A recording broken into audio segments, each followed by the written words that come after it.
The best coverage of the top stories in sports. The Sports Wrap with Jason Page starts now. On a Thursday, and great to have you all with us all across America and Canada. Got a lot to do over the next 60 minutes. It's a Thursday, which means David Aardsma is dropping by.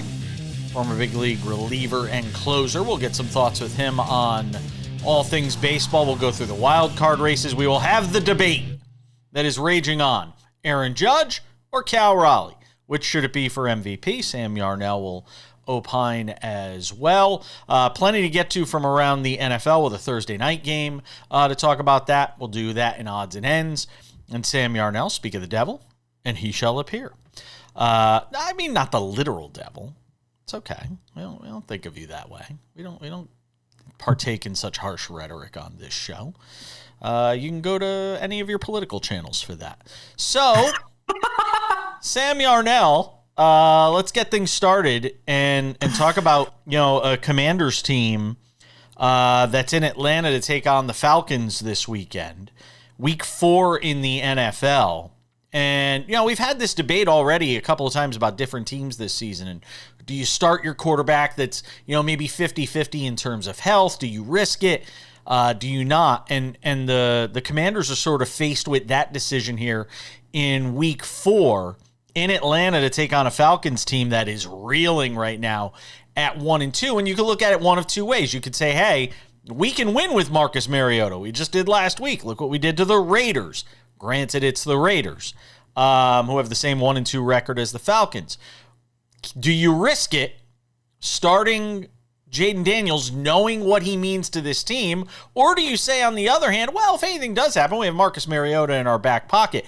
I don't think there's any way. If there is any risk to him potentially re-injuring or prolonging his return to this team, which he is so important, obviously. We know how valuable he is to this team. There were some that argued last year he could have been an MVP candidate. That's how valuable he was to this team. We already know from an offensive rookie of the year standpoint what he meant. Do you even run the risk, even if it means losing in Atlanta? Do you even run the risk of running him out there, knowing that sometimes he wants to run the football, even if he has a brace on his knee, knowing that sometimes instinct just kicks in and he could potentially hurt himself? Sam, do you do it? No.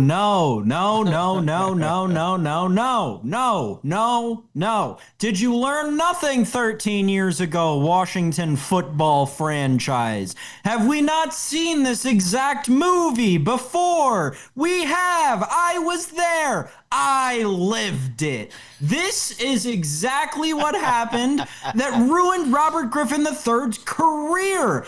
Granted, at that point you had Kirk Cousins as a backup, so it didn't end up being as horrible as I guess it theoretically could have been.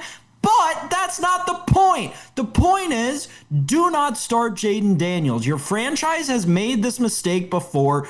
Do not let them make it again. And also, Marcus Mariota, I'm sorry, isn't that bad for a backup quarterback in the National Football League. And also, the Falcons got 30-pieced and shut out last week by the Carolina freaking Panthers. So yeah, Marcus Mariota, the ball's in your locker. Jayden Daniels, don't even think about putting that uniform on. From a betting standpoint, do you even touch it? By the way, it's Commanders -1.5. Not now, so you wouldn't. Or do you just wait till game time? It's where I always go. It's where I went to figure out if I thought Jayden Daniels was going to start last week when I didn't. The sports book always knows with these kinds of things. They don't always know everything, but they know with these kinds of things. They have their ways. I don't know what it is. But if you're telling me, right, I'll do my Windhorse fingers. So the Commanders are only favored by 1.5, and the total's 44.5. So the sportsbook's expecting kind of sort of the final score of this game to be 22-20, 23-21, probably a more accurate football score, right? And you're telling me that the Jayden Daniels-led Commanders are going to play a 23-21 game against the Atlanta Falcons? I don't buy that. That seems like a Marcus Mariota number. I'm going to guess Mariota starts the game, and I still think the Commanders win it, Jason. 15 of 21 for 207 for Mariota. Threw for the touchdown, ran for one, as well. There are some people that think Marcus Mariota is still good enough to be a starter in this league. So, and look, maybe that's a stretch. But to me, it's a no-brainer if you're the Commanders. There's no way you're starting Jayden Daniels in this game. Even if it means you lose, I'm still playing the long game here. Sort of looking at the way the playoffs could shake out. And this early in the year, it's kind of crazy to try and read the tea leaves on where the wild card race may wind up in the NFC. But I'm not and it's not like you're 1-2 or 0-3 and your season's on the brink. To me, it's an easy decision. I'm not putting him out there if there's any risk. And I think the Robert Griffin III point you bring up, it has to weigh on this decision, whether they'll ever admit it or not. And I'm sure somebody will ask it in one of these press conferences leading up to the game. Hey, are you thinking about it? It's got to weigh on your mind if you're this Commanders organization, if you're thinking about the past as prologue, so to speak. I just don't think there's any way you put him out there, Sam. I think that there's been so many aspects of this Commanders organization that has come so far from where they were in 2012 when Robert Griffin III had his amazing come on, and then obviously the end of that. So many aspects of this organization have come so far. For this to be their shortfall, to me, would be just as heartbreaking as, anything Dan Snyder ever did to this franchise. I think it is fascinating, though, and I have to say, I am fascinated watching how teams are navigating some of these second and in some case third-year quarterbacks, whether it's Anthony Richardson, whether it's Michael Penix, now Jayden Daniels, JJ McCarthy. Teams that are, we're all in on these guys that are now saying, there's an injury or somebody's not playing that well and an injury, and using those as rationales to test out some of these guys that were basically throwaway quarterbacks, a Carson Wentz, a Marcus Mariota, a Kirk Cousins, a Daniel Jones, and that we're at this place in the league where teams and coaches and GMs and, Jackson Dart with the Giants now, that it's all about self-preservation, and that a lot of these guys realize every year is a chance to win it all in this league. And if that means going with Carson Wentz maybe a little longer than we thought, or, maybe going back to Kirk Cousins if you're the Atlanta Falcons, I think it's fascinating to watch, especially this early in the season, the panic in some of these teams. David Aardsma is next.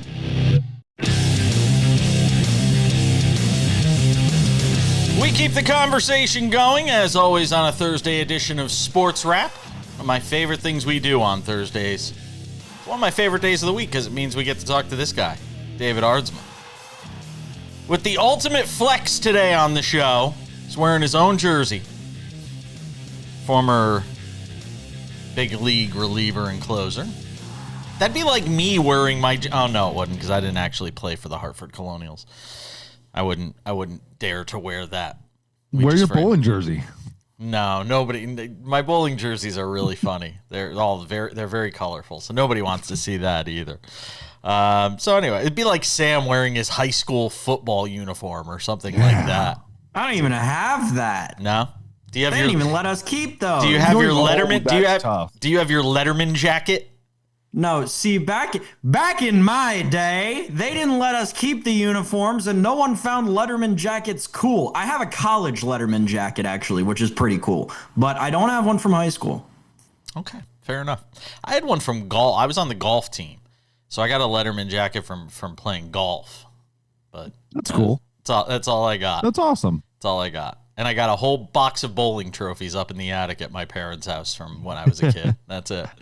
All right, guys, let's talk some baseball. And look, I have swung back and forth on the pendulum of MVP here, with the thoughts of Cal Raleigh being deserving of it and Aaron Judge being deserving of it, and I've gone back and forth. And people could see the numbers up on the screen. Both of them hit 2 home runs last night. Judge now with 51 on the season. Raleigh hitting that historic 60. Judge's team obviously in contention to win a division. Raleigh's team having clinched the division. I want to get everybody's opinion, and then I'll tell you what I think. But David, start with you. Who is the MVP as of today? Cal Raleigh. Aaron Judge, I want to make sure this is clear, is having an amazing year. One of the best years, one of his continual great seasons. And Aaron Judge is going to beat Cal Raleigh in almost every statistical category. Aaron Judge is a right fielder. Cal Raleigh's a catcher. Cal Raleigh's played more games, which is actually more mind-blowing. He's played more games, I believe, behind the plate than Aaron Judge even has in right field. What the Mariners are doing is historic. What he is doing is historic. These things just add up when you are in that position doing the things he's doing, and every single time he steps to the plate does anything, it is another record book number. That's what matters to me. Sam? I think it became clear to me yesterday. The very first part of what David said is so important in this entire context of this conversation. I agree with you, David. I think it's Cal Raleigh. I think getting to the 60 home run mark means something, especially to the voters. I think the fact that he's a switch hitter means something to the voters. I think the fact that he's a catcher means something to the voters. I think the fact that Aaron Judge won it last year also means something to the voters. But here's the thing. Here's the important thing to remember in all of this. And I'm looking at you, Yankees fans out there. Just because we are saying Cal Raleigh is going to win this award does not mean that Aaron Judge is somehow now bad or not great at baseball. I don't know how this connotation has seemingly been made over the last 3 days amongst the Yankees faithful that, man, if Aaron Judge doesn't win this MVP, it means the whole world thinks he's a bad baseball player. No, what? It is a value-driven award, and when you're talking about value, yes, I'll take the guy who plays the more valuable position, bats in a more valuable fashion, and has hit more home runs this year in a 3 true outcome era of the sport. And there's an award for Aaron Judge, Hank Aaron Award. He is going to win that award, and that is the best hitter award and the best numbers.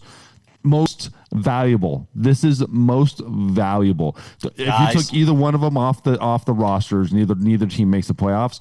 But Cal Raleigh in that position doing it, most valuable. All right, guys. Do you know what the average Major League Baseball batting average is this year? Just want to throw this out there for a second. You know what anybody want to guess? What the average Major League Baseball batting average? Sam? I think 235 is probably about accurate because you're talking averages, right? So 240, you got to mix in all the guys who were called up for a week and went 0 for 10. Yeah, 246 is the number. Cal Raleigh is hitting 248. He is average as far as batting average in Major League Baseball. His WAR is 2 points less. He has 30 less hits despite playing more games than Aaron Judge. He has a batting average of 80 points less. He has an on-base percentage of 90 points less. He has a slugging percentage of 80-plus points less, an OPS of 200 points less, an OPS plus of 40 points less. Listen, guys, I think what Cal Raleigh's done is amazing. And the caveat I will throw into the fact that I think today Aaron Judge is the MVP is this. If Cal Raleigh breaks Aaron Judge's record, if Cal Raleigh goes over Aaron Judge's historic number, non-steroid number in the American League, then I would give Cal Raleigh the award. Otherwise, it's still Aaron Judge, guys.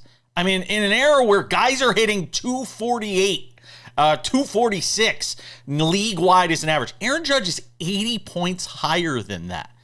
Soak that in for a second. With the power numbers. I think Raleigh's had an amazing season. And I will go back to what I said last week on the show with you guys. And I said it to you, David, in particular. I don't think anybody's going to lose no matter who they vote for on this. I don't think anybody can have a gripe. If Judge wins it, I don't think people can complain. If Raleigh wins it, I don't think people can complain. I really do think you've got 2 fantastic options for this award, being Judge or Cal Raleigh. However, The Yankees, who everybody had dead and buried, this guy included. I was hoping they were dead and buried so they'd fire Aaron Boone.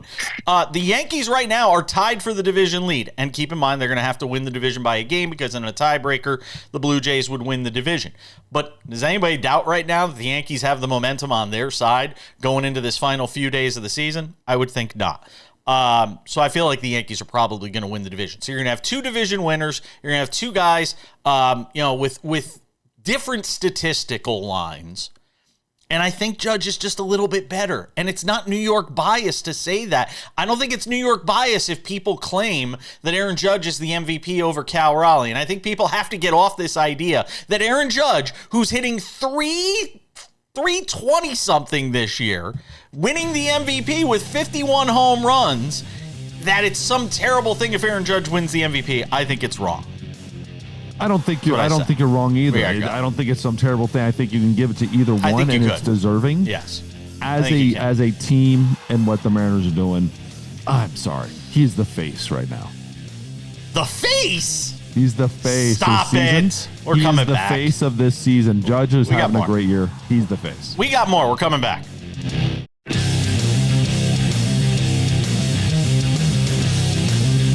The conversation continues on this Thursday edition of SportsWrap with David Aardsma. Sammy Arnell is here as well. David Aardsma thinks that if the Pirates had made the playoffs, that Aaron Judge would be having the fourth most valuable season.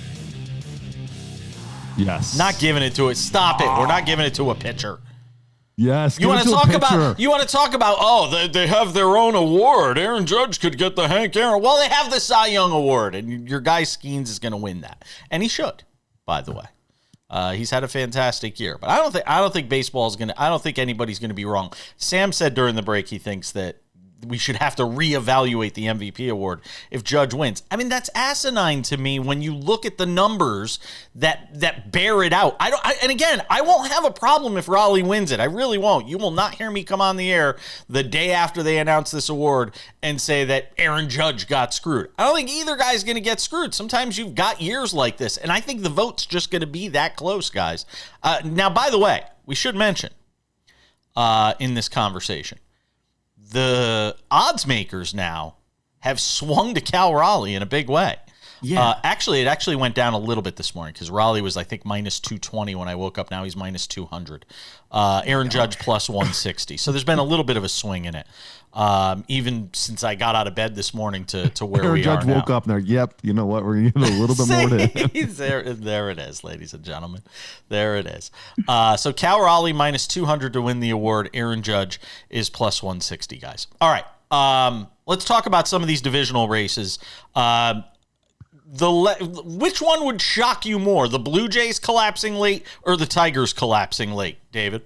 The Tigers, because they had everything in the world going for them. They had all the momentum in the world. They were that feel-good team. They were the team we were all getting behind. We weren't expecting, the Blue Jays have had a roster for the last 2-3 years, even longer than that, where you expected them to win baseball games. They just somehow were figuring out ways to lose baseball games. And I don't think the Blue Jays, it's as big of a collapse because they kind of came out of nowhere too, right? They were playing very mediocre baseball for a while, played great baseball, and then played mediocre baseball again. And the Yankees started playing great baseball. They played great, bad, great. And so we saw the Yankees coming once they started hitting home runs again, right? Because that's what they do. They hit home runs. We just had no idea, the Cleveland, that's the bigger thing, is Cleveland coming out of nowhere. When they got rid of their two biggest pieces in that, the best closer in baseball is not on this team doing anything for this team other than probably gambling on balls and strikes. And so when they were able to make that run, and at the same time Tigers have that and complete incredible failure and collapse, that's the bigger story for me. Sam? David, have you ever been on a team that's lost 8 games in a row? In the big leagues? Were you ever on a team that went on an 8-game losing streak? He played for the A's. I am sure I absolutely have, but it just probably felt like a Tuesday on those teams. I ask you that because as we're recording this, that's what the Tigers are in the midst of in the last 2 weeks of September. I mean, probably the worst time to go about that. Try to describe for me what the locker room sense is like, what it's like coming to work on a daily basis when you know you got to win, you can't seem to buy a win, and now you're losing to the team 5 out of your last 8 that are taking your division spot from you. What are those guys talking about? What are they doing in the locker room right now? You're losing the division to a team that has a minus run differential. A minus run differential. And you had one of the best run differentials in all of baseball a couple of weeks ago. It's completely dumbfoundedness. You don't know what it is. You look around, you take ownership for your part of it, but you're like nobody's playing good baseball, and you don't have an answer. So when it starts, you're all searching for answers. You're having little meetings. Pitchers are having their meetings. Bullpens having their meetings. All the hitters are having their meetings, talking about it, saying, "Guys, someone's got to step up. Someone's got to come on. Let's take the reins. Somebody figure this out." And they're all scratching their heads, right? Because it's not really working, and guys are doing bad. Guys are doing good. And then when you're about 5, 6, 7 more into this, and you're seeing it happen, and you're seeing the other team start playing great baseball, that's when you're completely lost. These guys are walking into the locker room and looking at everybody else, saying, "Somebody step up today." But you know, in your heart, like in your soul, in that little gut, and it's going to fail no matter how good it looks. 2 outs in the 9th, you're going to fail somehow, and that's what it feels like right now, because you just can't figure out those ways to win a baseball game no matter what you do. Do you think guys are going to start to turn on each other? It seems like the situation you're describing is very prone to guys turning on each other and creating a sour feeling in that locker room. You've got 4 games left. If they lose this one again, I believe, are they playing the Tigers again today? Are the Tigers Guardians playing again? Yes. If that one goes down as an L, then that's when it probably starts. Or at least you walk in the locker room and everything is silent, and it might be that next series, but you know the season's over. You know you've lost the one that matters. But today, that's the beautiful part about baseball. Today is the only game that matters. If they win this, they're even. If they win this, they have an opportunity. So it's in your hands. It's in your control. If you're Detroit Tigers, you can walk in today and win a baseball game and control your destiny. And so there's always that chance, but if they lose, it will happen. It might not be tonight. It'll probably be tomorrow. The way this wild card sort of shakes out in the American League before we go over to the National League in the next segment here, as we sort of look at the standings and where we are right now. Yankees obviously are in. The Red Sox now, with a 2-game lead, look comfortable in terms of their position as far as making the playoffs. Detroit can still get in. It'll be Detroit, Houston, one of those 2 teams getting in. Which is the most dangerous to you? Because I'm going to ask you about this in the National League. Detroit or Houston, which one would you rather have out of the postseason if you're these other teams? So which one would I rather have out? The team that knows how to win baseball games when it matters, or the team that is based on one pitcher? It's the team that every single guy on that roster basically knows how to win a baseball game right now. And that's the team I don't want around me. They're having an epic fail, too. Complete collapse of the Astros. They've lost the entire series against the Mariners, got swept. They're about to get swept by the A's. And then they have the Angels, who I don't know will probably sweep them as well. And so neither team are playing good baseball. Neither team wants to win this thing. It just seems like the Astros want to win it a little bit more than the Tigers. I don't know.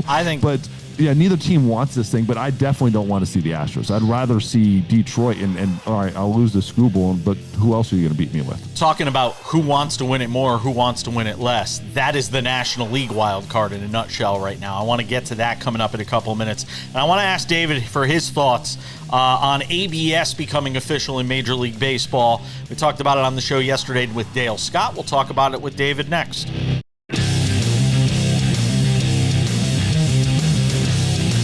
Coming up in 10 minutes, will JJ McCarthy ever start again for the Vikings? If Carson Wentz has another good game, I don't know what Kevin O'Connell's going to do. It's a win-now league, man. David Aardsma hanging out with us for one more segment. The National League, wild card, it's just a matter of who wants to win it less right now. I mean, you've got the Reds losing 2 games to the Pirates the last couple of days. Cannot get a hit with a runner in scoring position. They had a chance to win on a Skeens day yesterday. I mean, that game goes to extra innings. You got a shot to win. Can't get a runner across when it matters most. As much as I'd love to see Cincinnati make the postseason, though, David, as much as, hey, the Diamondbacks left for dead and they could get in and all that's great. The team that's the team, but the team that's the most dangerous if they get in is the Mets, and nobody can deny that. No one can deny it, but does anybody want it right now? Does anybody really want the Mets to be in the playoffs if you're not a Met fan? Because you're looking at this and it's everything.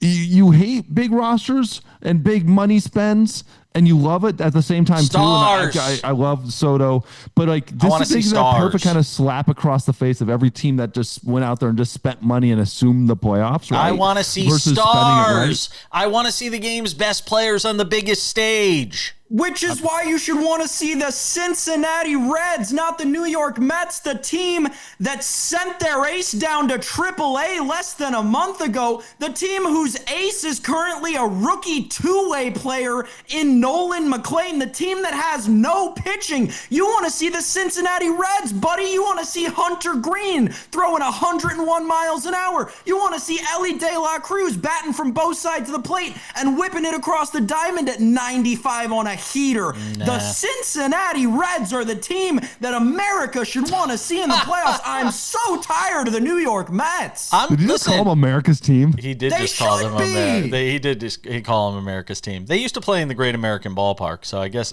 he could say that. They still do. I don't. Is it still called that? Look, De La Cruz has kind of let me down this year. I thought he was going to have a bigger year. I had him as a potential MVP dark horse.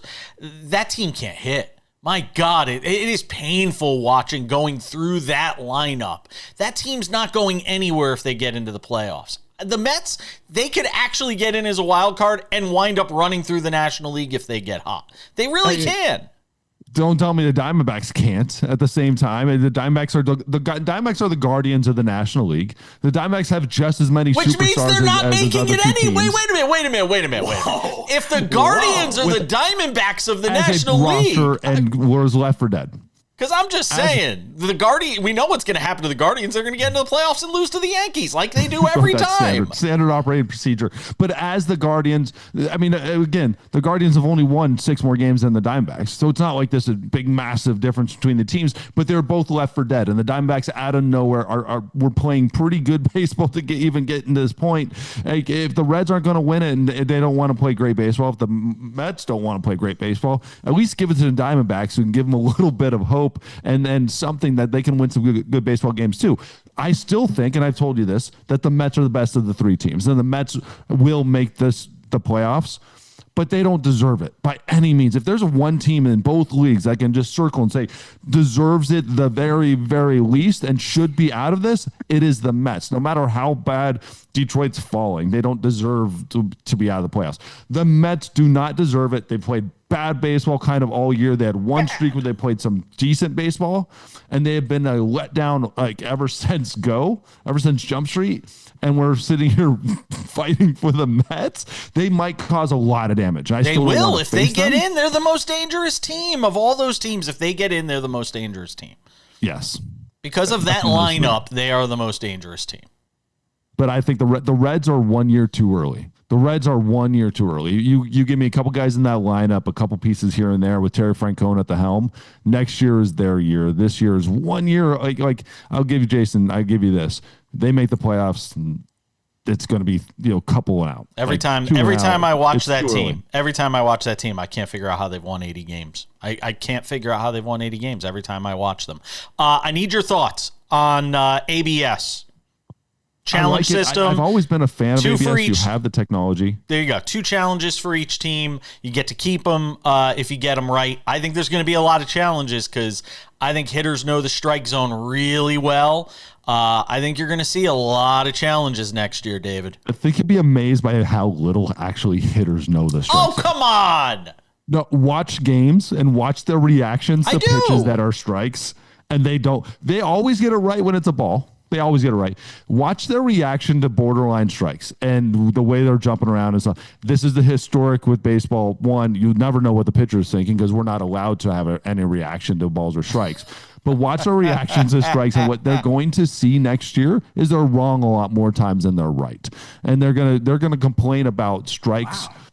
Being called strikes when they were actually when they were strikes, and they're going to lose a lot more challenges than what they think, because when you go back and just watch reactions of hitters, their whole process and how they hit is a failure, right? The 3 out of 10 opportunities thing, it's always a failure. So when you're looking at they're going backwards from don't take a bat away, where pitchers are always looking at is give me something. And so when they don't want a bat taken away from them. Like we're talking about it with George Springer, the ground ball down the line with the Blue Jays game. Huge moment. Maybe got it wrong, maybe got it right. But the very first pitch of the bat they called a ball was a strike. And that would have changed everything anyways. And so, all of this complaint about they're giving the Yankees that he's complaining, they gave him a ball on strike one. And so they're going to complain about a lot more things than what they think they're getting right. Well, nothing can protect us from CB Buckner. That's the one thing we know for certain. Nothing can protect us from CB. We got to go. Sam's got an extra thought. Maybe we'll get it in the bonus segment. Don't go anywhere. Lots more to do on this edition of Sports Wrap. JJ McCarthy.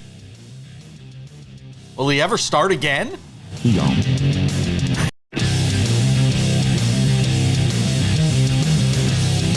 It's one of my least favorite things about NFL season. And it starts this weekend. It's the international game. When it sucks to live on the West Coast. NFL season is wonderful if you live on the West Coast for most of the year, because we get football starting at 10 a.m. while the rest of you have to wait until 1 p.m. The one exception to all of that, Sam Yarnell, is the international game, which starts at 6:30 a.m. on a Sunday morning. And is the bane of my existence. It is the millstone around my neck, having to get up that early to watch football. And especially in the case of a game that actually has some consequence. When they put the Jaguars over there and the Jaguars stink, you don't really care. You say, I'll sleep in and get up at halftime. But when it's the Vikings and Steelers, and two teams with aspirations of doing something this season, one with Aaron Rodgers, one with JJ McCarthy, maybe, which we'll get into here, it means I actually have to get up. It means I actually have to set the alarm for 6 a.m. on a Sunday morning and get up to watch football. One of the things that we've talked about on this show is Carson Wentz getting the start last week for Kevin O'Connell. And a lot of us wondered, a lot of us said, hey, it could go really bad or it could go really good. Well, it wound up going really good, to the tune of Carson Wentz going 14 of 20 for 173, 2 touchdowns, 129 quarterback rating, almost 123. And it helps when Jordan Mason runs it for 116. By the way, how great an addition has Jordan Mason been to that team? We all know what he was last year in helping out the 49ers with what was going on out there in the Christian McCaffrey injuries and the opportunities he got as a result.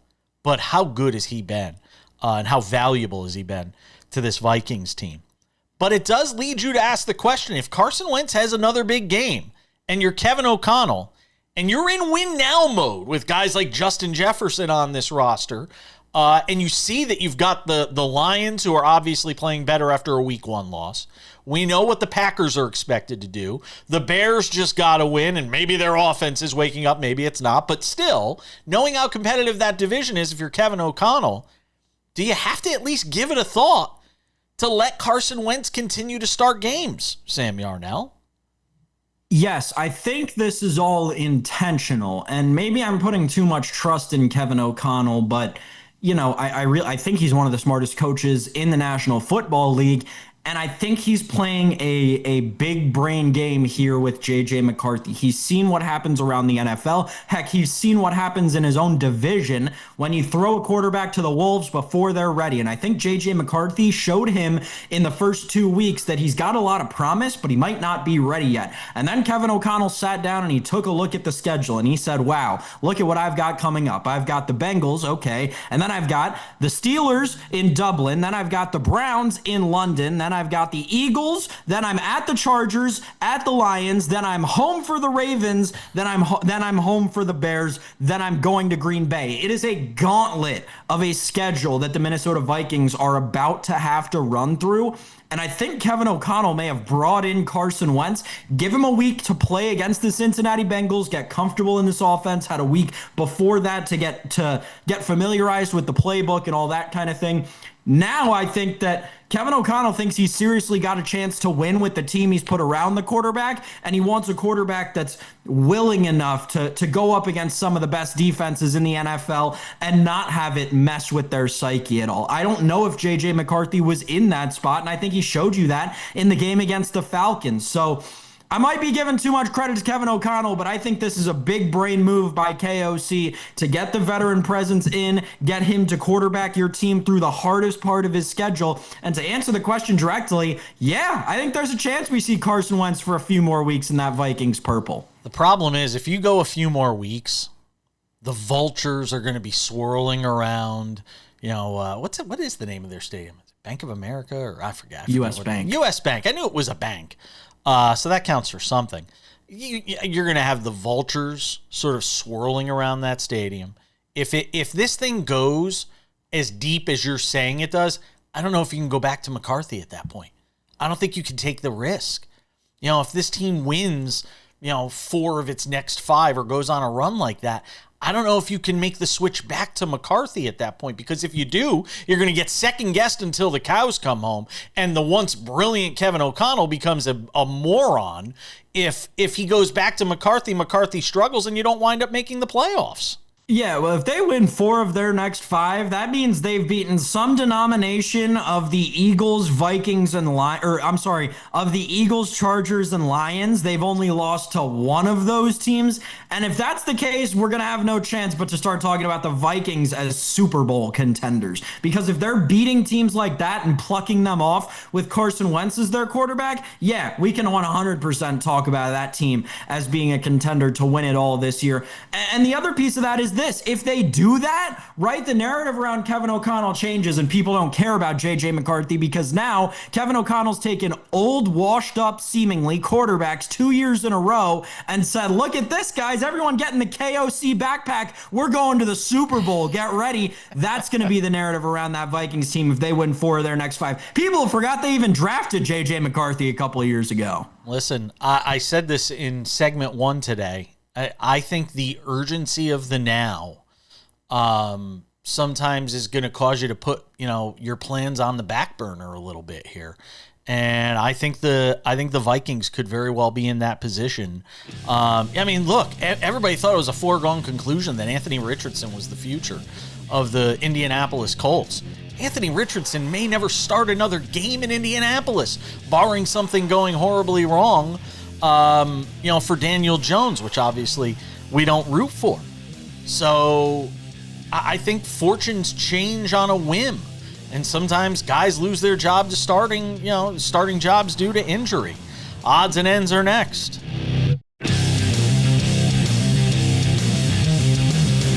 Just about time to put the wraps on this baby for a Thursday. Don't forget, on Friday's show, Tino Patino is here, because if it's a Friday, it's a NASCAR Friday. So we'll get some thoughts with him on this week's race in Kansas, with a lot at stake as the playoffs continue. Robert Littall of Black Sports Online, their founder, joins us every Friday on the show as well. We'll have Paige versus the Prince, a 4-pack of NFL picks. Sam and I both going 3-1 last week, and people are becoming believers. I got a whole bunch of new followers on social media last week after I went 3-1. Thank God they weren't watching the week before when I went 1-3. Couple of reminders before we go. How come I don't get any new followers when I go 4-0, people? Come on, it's the Prince of Picks over here. 7-1 the last 2 weeks, and I get nothing? You know why? Because on Sundays, because of time and editing and all that stuff, on Sundays, when I post the social media clip, I only post my picks. All right. It's true. Good to know. No, I'll keep that one right up here. I'll keep it right here, right in the front. I will make you a promise. This week I will post your picks. And then you're going to go 1 and 3. Well, now I'm going to go 1 and 3. Exactly. That's it. We had a good thing going, you and I. Couple of reminders before we go. If you haven't done so yet, make sure to subscribe to the Sports Wrap with Jason Page podcast. It's available on all your favorite podcasting platforms: Spotify, Apple Podcasts, YouTube Podcasts, iHeartRadio, TuneIn, Odyssey, Amazon. Anywhere you get a podcast, you can listen to this show. Commercial free, Monday through Friday. Make sure to go and check it out wherever you get your podcasts. We appreciate it. You can also watch us on over 270 affiliates around the U.S. and Canada. We love you guys in Canada. And if you haven't done so yet, make sure to subscribe to the Sports Wrap with Jason Page YouTube channel. Sports Wrap shorts are there, sometimes conversations from the show, sometimes conversations not from the show. We have sometimes too much content to fit into an hour, and we put it there. Sports Wrap shorts as well. News is always breaking, and when it does, we're here to comment on it. We meaning me. We do that Monday through Friday, sometimes on the weekends as well. The only reason Sam doesn't do it is because Sam has another job. So he's got to pay the bills. So that's got to pay the bills. That's exactly right. And without any further delay, ladies and gentlemen, it's time for some odds and ends. Odds and ends, Sam Yarnell. All right, we got a Thursday night football game. By the time some of you watch this show, it may have already happened. And in that case, you'll just be able to validate whether we were right or wrong. Although I have to say, I don't have a strong opinion on this game one way or another, Sam. Seahawks on the road in Arizona to take on the Cardinals on Prime Video. It's the Seahawks -1.5, -126 on the money line if you want to go that way with the Seahawks, +108 on the Cardinals. 43.5 is your total. Do you have a feeling one way or another? No, like you, this game feels disgusting. However, I'm reaching so hard on what I'm going to do with this game. It's like, have you seen the jerseys the Cardinals are going to wear? And they're playing in a dome. It feels like points to me just because the number's so light at 43.5. But, Vegas doesn't even know what to do with this game. They opened it. The Cardinals were favorites. Now the Cardinals are dogs. The total was 44.5. Now it's 43.5. They're giving up key numbers. I don't know. This game feels like a mess. So I'll just root for points and hopefully have a good time. Give me Kyler Murray for an anytime touchdown at +320. I like that. That feels right to me. Of all the things I like in this game, that might be the one that I like the most. You know what I think is interesting about this game? I think it's one of those games that early on in the year, because they're 2-1, this feels like a great game. And at the end of the year, we might look back at this game and be like, wow, remember when both of those teams were 2-1 and that was a great matchup to start week 4 of the NFL season? It kind of feels like that to me, that by the end of the year, these teams that are 2-1 now may not be so good, that neither of them may make the playoffs. Like, it kind of has that vibe to me. I don't know. Am I wrong?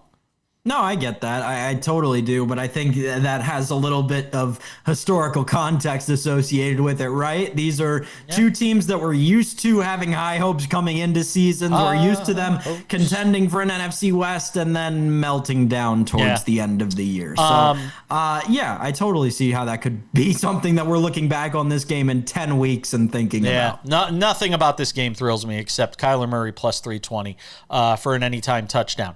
One more before we go. Hey, Sam Yarnell, do you have 1.1? Let's see. What's the number here? $1.152 million handy? I don't have $1.15 handy. No. If we checked your checking, if we hit the checking account right now, no. Well, that's how much somebody decided to pay for a Tony Hawk skateboard from his unprecedented 900 that he had in competition. Tony Hawk, by the way, 57 years old now and still could do things on a skateboard that most people half his age can't do. But Tony Hawk's skateboard going at auction for $1.15 million on Wednesday, courtesy of Julian's Auctions. Now, I will say this. People spend a lot of stupid money on stupid things.